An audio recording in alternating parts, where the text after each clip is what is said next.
What's up guys, welcome back to my YouTube channel. I go by Winnie. If this is your first time here, welcome. And in today's video we're going to be talking about the latest episode of The Flash. So in this episode I feel like it wasn't massive enough. Like not a lot of things happened in this episode. Well, but this was one of the cheesy episodes when like the Flash will have to talk to someone, like you have to I know you don't want to kill people, right?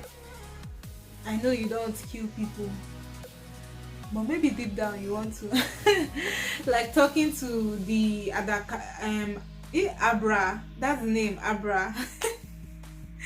The names they come up with in this show is so funny, like the superhero names is just so funny. Abra, yes. So Abra ended up dying when, even though he wanted to wipe out the whole city, and obviously the Flash talked to him cheesy and like talked him out of killing people because of his trauma and his pain. But I do think that they touched on an important topic in this episode, which is trauma. Like, it's always good to face your trauma. I think like most people like run away from how they feel or do not want to face it. But just like Iris too, like it's funny because Iris is almost like the therapist. She's always almost like the one always giving Barry the talk, like the boost, like always being strong for him and stuff like that.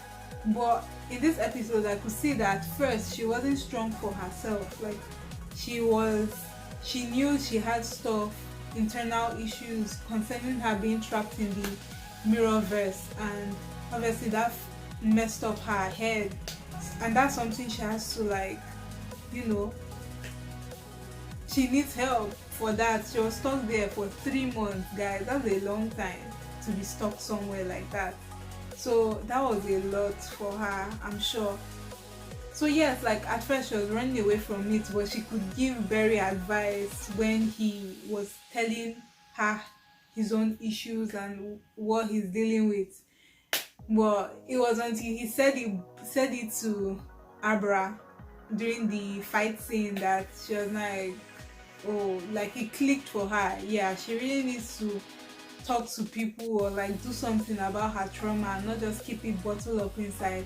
That's what I could take from this episode in general. I think it was a good episode, even though it wasn't substantial. But we do have to address like the ending of the episode, like the end part of the episode. The snippets with, Killer Frost and Caitlin like being separated now. How in the what did that happen? How did that happen? Like that is what I'm curious about. Like that is honestly what I'm curious about, because obviously I know that throughout this episode Killer Frost was like, oh, she's having a headache, like I'm having a headache, or like my head hurts, check if there's something. And Caitlin was like, nah, it's just a headache, like there's nothing. Cisco checked them out and it was nothing. So it's crazy that was probably what was it. I'm just curious to know what happened, like how did that happen? Does it have to do with the earthquakes in quotes? Because that earthquake, I told you guys that the Speed Force was released into the sky, so I'm sure that did something, and I don't know what that did. I don't know if it brought some people back, I don't know, but that force, that energy force is sharp up there, and is what is causing these earthquakes in quotes. But I think we'll find all the information out in the next episode.